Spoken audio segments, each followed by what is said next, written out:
নমস্কার বন্ধুগণ, আমি নীল সায়ন আর আপনাদের আবার স্বাগত এই সন্ধ্যায় আমাদের সববার হরেক বিষয়ে শিক্ষামূলক চ্যানেল হরেক রকম বয়। ভিডিও শুরুতেই বলছি, বারবার লাইক সাবস্ক্রাইব করতে বলবো না। ভিডিও ভালো লাগলে আপনি ওটা এমনিতেই করবেন। আপনারা খালি আপনাদের কমেন্টটা করবেন। কমেন্ট করলে আমি যা বলবো সেটা আপনাদের ব্রেনে ভালো করে স্ট্রাইক করবে। এটা মনে রাখবেন, ব্রেনে ভালো করে স্ট্রাইক করবে, যেটা আপনাদের দরকার। যাই হোক, আজ আমি এই ভিডিওতে 4টি অ্যাসেটের কথা বলবো। মনে রাখবেন, 4টে অ্যাসেট। এর মধ্যে একটুও যদি আপনি সঠিকভাবে কাজে লাগাতে পারেন তাহলে আপনার কাছে টাকা আসতেই থাকবে। অ্যাসেট সেই জিনিস যা থেকে আপনার পকেটে প্রতি মাসে টাকা আসে। অতএব ভিডিওটি একটু মনোযোগ দিয়ে বোঝার চেষ্টা করবেন, একদম মনোযোগ দিয়ে। ভিডিওতে সবার শেষে আমি যে অ্যাসেটটার কথা বলবো সেটা কিন্তু আপনার কাছেই আছে। হ্যাঁ বন্ধু, আপনার কাছেই আছে। কিন্তু সেই অ্যাসেটটি কি এবং আপনি সেটিকে কাজে লাগিয়ে কিভাবে খুব দ্রুত ধনী হতে পারবেন, এই ভিডিওতে সেটা পরিষ্কার করে আলোচনা করব। কিন্তু তার আগে আপনাকে প্রথম 3টি অ্যাসেটকে কিভাবে ব্যবহার করছি সেটা ভালো করে বুঝতে হবে, না হলে আপনার কাছে থাকা অ্যাসেটটা আপনি ঠিক করে কাজে লাগাতে পারবেন না। আসুন প্রথম অ্যাসেটটির কথা শোনা যাক। এই অ্যাসেটটি এমন একটি অ্যাসেট যেটি কিছু সময়ের ব্যবধানে আপনার 1000 টাকাকে 1 লাখ টাকাও বানিয়ে দিতে পারে খুব দ্রুত। এই জিনিসটি বোঝার জন্য আপনাকে সবার প্রথম এটি জানতে হবে যে এই পৃথিবীতে প্রতিদিন কি পরিমাণ মানুষ জন্মগ্রহণ করে। আচ্ছা, আপনি একটু ধারণা করুন তো, প্রতি বছর কি পরিমাণ বাচ্চার জন্ম হয় এই পৃথিবীতে। আপনি হয়তো বলবেন যে এই 4-5 কোটি মতন, কিন্তু না, বাস্তব হচ্ছে যে প্রতি বছর 14 কোটি বাচ্চা জন্মায়। আপনি লাস্ট যে 60 সেকেন্ড ধরে এই ভিডিওটা দেখছেন, সেই 60 সেকেন্ডে মানে 1 মিনিটে 240টা বাচ্চা কিন্তু জন্ম দিয়েছে। এই পৃথিবীর টোটাল পপুলেশন 816 কোটি। হিসেবের সুবিধার জন্য 800 কোটি ধরে নিই। আচ্ছা, এখন যদি আমি আপনাকে একটা প্রশ্ন করি যে 700 কোটি থেকে আজকের দিনের এই 800 কোটি মানুষ হতে কত সময় লেগেছে, আপনারা অনেকেই বলবেন যে ভাই 100 কোটি মানুষ বৃদ্ধি, তো তাহলে তো মনে হয় 1000 বছর লেগেছে। কেউ বা বলবেন 100 বা 200 বছর লেগেছে, অনেকেই আবার বলবেন 500 বছর লেগে গেছে। কিন্তু অবাক হলেও সত্যি যে মাত্র 12টা বছর লেগেছে। মানে লাস্ট 12 বছরে 100 কোটি বাচ্চা জন্মেছে। এখন কথা হলো এই যে আমাদের প্রথম অ্যাসেটটিও লুকিয়ে রয়েছে এই নতুন 100 কোটি বাচ্চাদের উপরে। এবার আমি যা বলছি সেটা মন দিয়ে শুনুন। এই যে 100 কোটি বাচ্চার বাবা মা রয়েছেন, তাদের নিশ্চয়ই একটা বাড়ি আছে।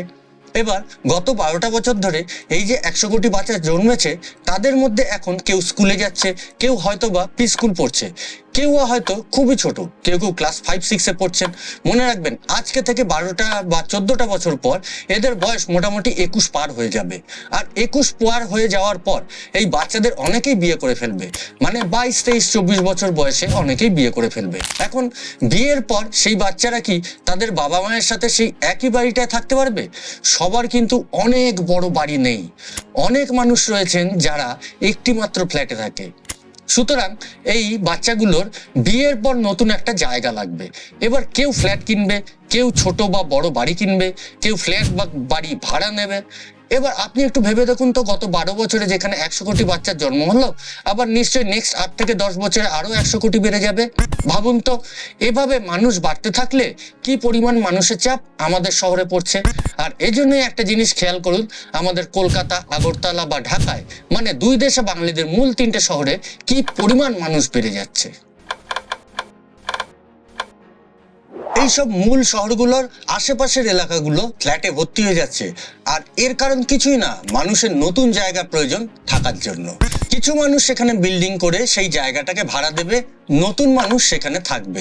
কারণ সবারই বেঁচে থাকার জন্য কোনো না কোনো একটি জায়গায় থাকতেই হবে। আর এখানে আমাদের সেই মানি গেমটিকে খেলতে হবে। এবার একটু পরিষ্কার করে ব্যাপারটা বলি। দেখুন, আমরা কেউ বিদেশ থাকি, কেউ হয়তো বা দেশে চাকরি করি, বা ছোটখাটো একটা বিজনেস করি, বা কেউ বড় বিজনেস করি। যে যাই করি, যার যতটুকু টাকা রয়েছে, আমরা যে কোনো সেফ জায়গায় কোনো না কোনো জমি কিনে রাখতে পারি, একা বা বন্ধুরা মিলে একসাথে। আর এটিকেই বলে রিয়েল এস্টেট বিজনেস। মানে সোজা ভাষায় আপনি জায়গা দিয়ে টাকা তৈরি করবেন।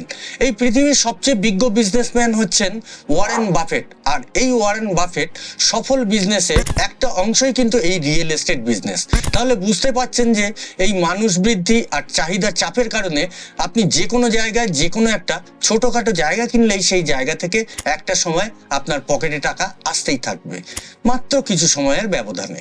দেখুন, জমির দাম সবসময় বাড়ে, এটা আমি আপনি আমরা সবাই জানতাম, কিন্তু দামের বৃদ্ধির কারণটা সঠিক জানতাম না। কিভাবে সেটার কতটা দাম বাড়তে পারে সেটা স্বচ্ছ ধারণা ছিল না আমাদের কাছে। আশা করি এবার জেনে গেলেন। কমেন্ট একটু লিখে দেবেন যে বুঝলেন কিনা। মনে রাখবেন, আমি কিন্তু বলেছি কমেন্ট করতে হবে, কমেন্ট করবেন অবশ্যই। আমাদের প্রথম অ্যাসেটটি হলো জমি। যে যে জায়গায় পাবেন সেফ দেখে, মনে রাখবেন সেফ দেখে কিছু জায়গা কিনে রাখুন।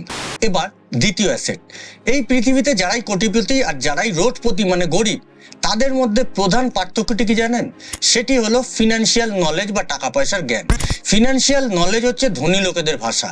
এই নলেজ মানে ফিনান্সিয়াল নলেজ কতটা পাওয়ারফুল সেটা দেখানোর জন্য আমি আপনাদের একটা গল্প শোনাচ্ছি। এখন থেকে প্রায় 500 বছর আগের একটি ঘটনা। সেই সময় ইন্ডিয়া, পাকিস্তান, বাংলাদেশ এগুলো আলাদা জায়গা ছিল না। এই জায়গায় সেই সময় একটা দারুণ ঘটনা ঘটেছিল। সেখানে যারা অনেক বেশি ধনী ব্যক্তি ছিল তারা চিন্তা করলো, এখানে আমরা যারা ধনী ব্যক্তি রয়েছি তাদের তো টাকা পয়সার জ্ঞান মানে ফিনান্সিয়াল নলেজ তো খুব ভালো করেই রয়েছে, কিন্তু বাদ বাকি গ্রামবাসী যারা রয়েছে তাদের তো ফিনান্সিয়াল নলেজ নেই, তাই তারা সারা জীবন কামলা খাটতে বাধ্য। অতএব আমরা সবাই মিলে এই শহরে কোনো স্কুল কলেজের ব্যবস্থাই রাখবো না, তাহলে সবাই মূর্খ থাকবে, আর মূর্খ থাকলে তাদের মধ্যে কখনোই ফিনান্সিয়াল নলেজ ঢুকবেই না। ফলে তারা সারা জীবন কামলার কাজই করবে আর আমরা ধনী হতেই থাকবো। যাই হোক, পরবর্তীতে তারা তাদের পরিকল্পনা মাফিক কাজ করলো এবং সেই শহরে কোনো স্কুল কলেজের ব্যবস্থা রাখলো না। কিন্তু সেই শহরের মানুষ ধর্মীয় বইগুলো পড়তো, সেগুলো তো আর স্কুল কলেজে পড়ানো হয় না, সেই জন্য ধর্মীয় বইগুলো পড়তো। মানে বোঝাতে চাইছি, যারা হিন্দু ছিল তারা হিন্দু ধর্মের বইগুলো যেমন গীতা, চাণক্য শ্লোক প্রচুর পড়তো, এবং যে সেখানে যারা মুসলিম ছিল তারাও মুসলিম ধর্মের বই পড়তো, যেগুলো আছে সেগুলো পড়তো, যেমন কোরআন। এবার এই ধর্মের বইগুলো পড়তে পড়তে সাধারণ মানুষ একটা সময় ফিনান্সিয়াল নলেজ সম্পর্কে অনেক কিছু শিখে ফেলেছিল। ফলস্বরূপ সেই জায়গা থেকে শিখে তারা একটু একটু করে টাকার ব্যাপারে নলেজ নিয়ে বিজনেসের মাধ্যমে পরবর্তীতে আস্তে আস্তে ধনী হয়ে যায়। অতএব এই ঐতিহাসিক ঘটনার মাধ্যমে আপনারা একটা জিনিস খুব ভালো করে বুঝতে পারবেন যে পড়াশোনা না জানা মানুষেরও যদি ফিনান্সিয়াল নলেজ থাকে তাহলে সেই ব্যক্তি ধনী হতে বাধ্য। কি ভাবছেন, গল্প দিলাম? স্বাভাবিক ব্যাপার, কারণ গীতা, কোরআন তো আপনারাও পড়েন, তাও আপনারা ধনী নন কেন? আসলে আপনাদের ফোকাসটা ফিনান্সিয়াল নলেজের বাইরে অন্যদিকে থাকে। আসুন একটা এক্সপেরিমেন্টের কথা বলি। এটা করা হয়েছিল 10,000 মানুষের উপরে বেশ কিছু বছর ধরে।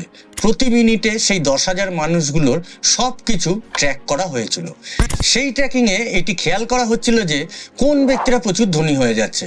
মজার কথা হলো এই যে সেই অ্যানালিসিসে এটি আসেনি যে যেসব ব্যক্তিরা প্রচুর পরিমাণ পরিশ্রম করছে তারাই শুধুমাত্র ধনী হচ্ছে, আবার এটিও আসেনি যে সবচেয়ে প্রতিভাবান লোকগুলোই শুধুমাত্র ধনী হচ্ছে। ওদিকে এটাও আসেনি যে শুধুমাত্র স্মার্ট ব্যক্তিরাই ধনী হচ্ছে। সে জায়গায় পরিষ্কারভাবে এটা বোঝা গেছিল যে যার কাছে সবচেয়ে বেশি ফিনান্সিয়াল নলেজ রয়েছে সেই ব্যক্তি খুব পরিশ্রমী বা খুব প্রতিভাবান বা খুব স্মার্ট না হয়েও সবচেয়ে বেশি ধনী হচ্ছে।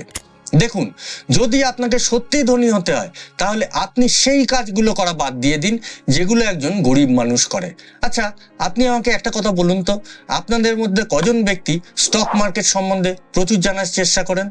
কোন ব্যক্তি এটি ট্র্যাক করে যে কোন কাজের মাধ্যমে তার সবচেয়ে বেশি টাকা আসছে? এমন কজন ব্যক্তি রয়েছে যারা 10-15টা বিজনেসকে প্রতি মাসে নিয়মিত ট্র্যাক করতে থাকে এবং সেই জায়গা থেকে ডেটা বের করে কোন বিজনেসে সে এই মুহূর্তে টাকা ইনভেস্ট করলে ভালো লাভ পাবে এটা অ্যানালিসিস করে? আপনাদের মধ্যে কজন ব্যক্তি আরবিট্রেজ শেখেন, মানে কোনো জিনিসকে কম টাকায় কিনে অন্য কোনো জায়গায় যেখানে সেটা ডিমান্ড আছে অনেকটা বেশি দামে বিক্রি করার নলেজ গেইন করেন? এমন কি কেউ করতে চায়? এমনটা কেউই করতে চায় না, তাই না?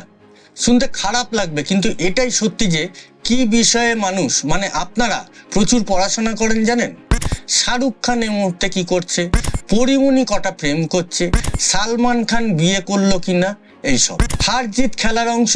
কিন্তু তাও হার বা জিতের পর যেই আপডেটটি আপনার কোনো কাজে লাগবে না, দরকার নেই, সেটিও টেনে টেনে খুঁজে খুঁজে বার করতে থাকবেন। এইটাই হচ্ছে কি আপনারা।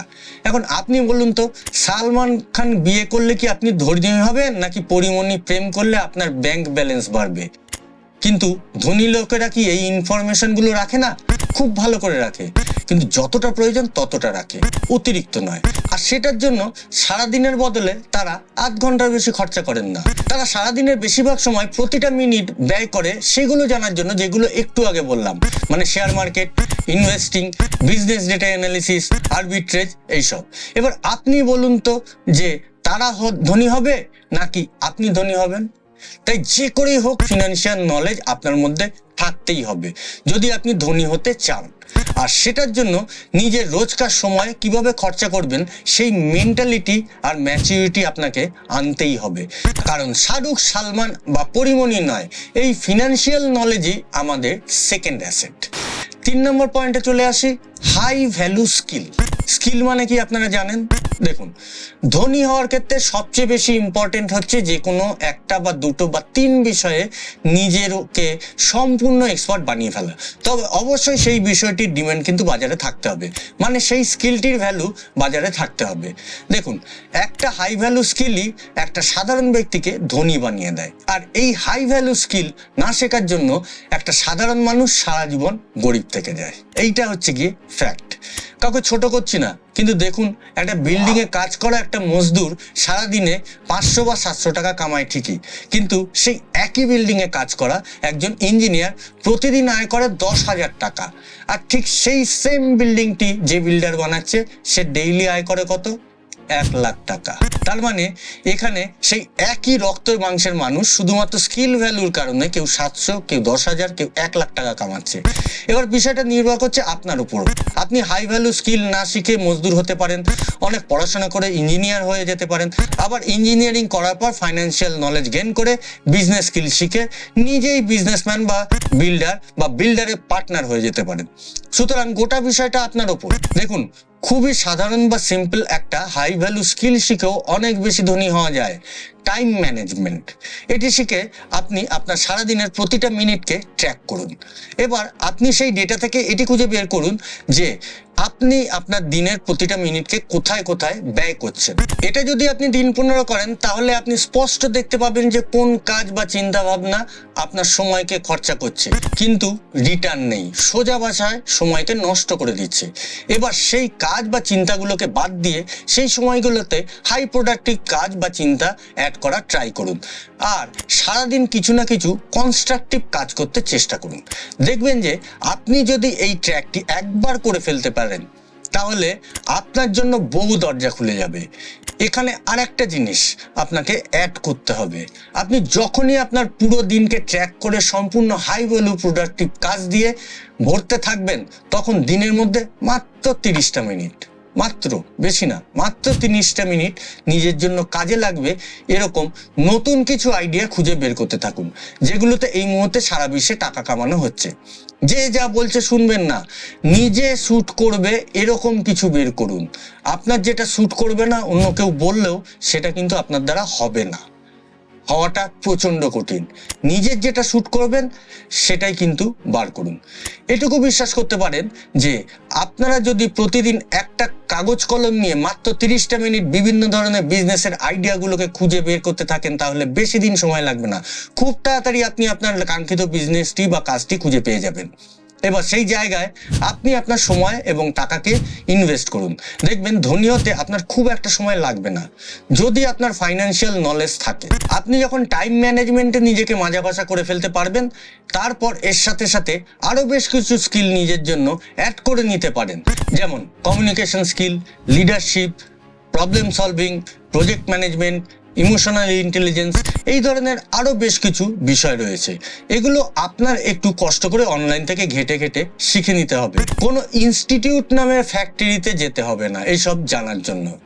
আসলে আমি নিজেই সেটা করছি, আমি নিজেই কিন্তু সারাদিন এগুলো ঘাঁটি, সেই জন্যই বললাম। পাশাপাশি এই বিষয়গুলোর ওপর যদি আপনারা চান আমি ভিডিও বানাই তাহলে প্লিজ কমেন্ট করে একটু জানাবেন। এরপর চতুর্থ অ্যাসেটটি হলো ক্যাশ টাকা। কি বলেছিলাম তো আপনার কাছে আছে তো আপনার কাছে। এই ক্যাশ টাকার মাধ্যমে আপনি এক রাতের ব্যবধানে লাখ লাখ টাকা আয় করতে পারেন। সেটি কিভাবে একটু দাঁড়ান বলছি। দেখুন, এখন এটি কোনো বিষয় না যে আপনার কাছে কত টাকা রয়েছে। আপনার কাছে কম টাকা ক্যাশ থাকতে পারে বা অনেকের কাছে অনেক বেশি টাকা ক্যাশ থাকতেই পারে। মোদ্দা কথাটা হলো এই যে আপনার কাছে অল্প হোক বেশি হোক ক্যাশ টাকা থাকলেই হবে। দেখুন, সবার প্রথম যেটা করবেন, এই ক্যাশ টাকাগুলোকে কোনোভাবেই খরচা করা যাবে না, কোথাও রেখে দিন এবং আপনি প্রতিদিন এই জিনিসটি খুঁজে বের করতে থাকুন যে কেউ কি কোনো বিপদে পড়ে কোনো একটা অ্যাসেট বিক্রি করে দিচ্ছে। সেটি যে কোনো জিনিস হতে পারে, কারো ল্যাপটপ হতে পারে, কম্পিউটার হতে পারে, কারো দোকান হতে পারে, যে কোনো জিনিসই হতে পারে, আবার জমি বাড়িও হতে পারে, আবার সেটা অনেক দামি জমিও হতে পারে। আপনি সেটি কম মূল্যে কিনে নিন, কারণ সে বিপদে পড়েছে এবং কম মূল্যে ছেড়ে দেবে। সেটিকে পরে সুযোগ বুঝে বেশি দামে বিক্রি করে দিন, তাহলে খুব দ্রুত টাকা আসা সম্ভব। এখন সবাই তো আর বিপদে পড়ার প্রোডাক্ট খুঁজে পাবেন না। আপনারা আপনার শহরের পাইকারি বাজারে গেলে দেখবেন যে আপনার এরিয়াতে যেই প্রোডাক্টটি অনেক দামে বিক্রি হচ্ছে, আপনার শহরের পাইকারি মার্কেটে সেই প্রোডাক্টটির দাম অনেক কম। এখন আপনার কাজটি হলো আপনার শহরের পাইকারি মার্কেটে গিয়ে কিছু ইউনিক প্রোডাক্ট খুঁজে বের করা, যেগুলো আপনার এলাকার বাজারে এখনো আসেনি। আপনি সেই ইউনিক প্রোডাক্টগুলোকে সেই ক্যাশ টাকা দিয়ে কিনে নিয়ে আসবেন, আর আপনার এলাকার বিভিন্ন দোকান, মানে যেই দোকানগুলোকে আপনি খুব ভালোভাবে চেনেন, সেই জায়গাগুলোতে আপনি দিয়ে দিলেন এবং বললেন, ভাই তুমি বিক্রি করে আমাকে পরে টাকা দিয়ে দিও, এখন দেওয়ার দরকার নেই। মানে সোজা কথায় বাকিতে তাকে কিন্তু মালটা দিলেন। এবার আপনার প্রোডাক্ট চয়েসের ক্ষেত্রে যদি কোনো ভুল না হয়, তাহলে দেখবেন 2-1 দিনের ব্যবধানের মধ্যেই আপনার প্রোডাক্ট সেখান থেকে সেল হয়ে যাবে, কারণ বাজারে এই প্রোডাক্টটি নতুন এবং এই প্রোডাক্টটির চাহিদা এর মধ্যে বাজারে রয়েছে। কারণ ওই যে বলেছি যে আপনি ডিমান্ডটাকে ভালো করে অ্যানালিসিস করেছেন কিনা, যদি করে থাকেন তাহলে তো চাহিদা রয়েছে। আপনাকে কিন্তু এই অ্যানালিসিসটুকু করে নিতে হবে। অ্যানালিসিস করে আপনি প্রোডাক্টটি যদি এনে থাকেন, তাহলে 2-1 দিনের মধ্যে সেটা সেল হবেই। এখন এই বিজনেসটি আপনি আরেকটু বড় আকারে করতে পারেন, যেমন চায়নার আলিবাবা থেকে লটে মাল কিনে নিয়ে আসতে পারেন। কিভাবে কিনতে হয় সেই বিষয়টা আপনি ইউটিউবে একটু সার্চ দিলেই পেয়ে যাবেন। বিষয়টা খুব সহজ, তেমন কোনো কঠিন বিষয় না। আপনি যেই শহরেই থাকেন বা যে প্রত্যন্ত গ্রামেই থাকেন না কেন, কোনো চিন্তা নেই, সেই জায়গায় আপনার প্রোডাক্ট ঠিক পৌঁছে যাবে। আপনি আলিবাবায় খুব ভালোভাবে খোঁজাখুঁজি করে দেখবেন পৃথিবীর সকল লেটেস্ট প্রোডাক্ট সেই জায়গায় আছে এবং খুব কম দামে আছে। এবং এমনও প্রোডাক্ট রয়েছে যেই প্রোডাক্ট আপনি মাত্র 10 টাকা দিয়ে কিনে 100 টাকায় আপনার এলাকায় খুব সহজে সেল করে দিতে পারবেন। এখন দেখুন, এই বিজনেসটি কিন্তু হাজারো মানুষ করছে, হয়তোবা আপনি আমি তাদেরকে চিনি না, কিন্তু হাজারো মানুষ করছে। এখন আপনি আমি শুরু করছি না কেন? কারণ আপনি আমি এই প্রসেসটিকে বুঝি না। এখন আপনার যেটি করতে হবে, এই প্রসেসটি একটু কষ্ট করে ইউটিউবে অথবা গুগল অথবা অন্য কোনো জায়গায় গিয়ে একবার যদি শিখে নিতে পারেন, মানে প্রথমবার হয়তো আপনি অল্প কিছু প্রোডাক্ট আনলেন, লাভ কম হলো বা হলো না, কিন্তু প্রসেসটা শিখলেন। এরকম 2-3 বার করলেই প্রসেসটা শিখে যাবেন। এবার আস্তে আস্তে বিজনেস বাড়াতে শুরু করুন। প্রথম 3 বার 100 পিস করে আনলেন, লাভ হলো ধরুন 30 × 3 মানে 10 টাকা বা 30 টাকা, এরকম লাভ হলো। টোটাল সব মিলিয়ে হয়তো 90 টাকা 100 টাকা লাভ হলো, কিন্তু প্রসেসের খুঁটিনাটি ফাঁক ফোকর আপনি জেনে গেলেন। এবার 1000 পিস নিয়ে আসুন, 300 বদলে 500 লাভ করুন, বেশি মানে ডেলিভারি কস্টিং কমবেই। এটি ছিল আমাদের 4 নম্বর অ্যাসেট, অর্থাৎ ক্যাশ টাকাকে কাজে লাগান। তাহলে মোদ্দা কথা কি হলো, আপনার আশেপাশে থাকা অ্যাসেটগুলো খুঁজে বের করে খুব ভালো করে ভেবেচিন্তে নিয়ে শুরু করে দিন। আজ এ পর্যন্তই। কেমন লাগলো ভিডিওটা কমেন্ট করে জানাবেন। আবার দেখা হবে নতুন একটা ভিডিওতে। ততদিন ভালো থাকবেন, সুন্দর থাকবেন। বিদায়।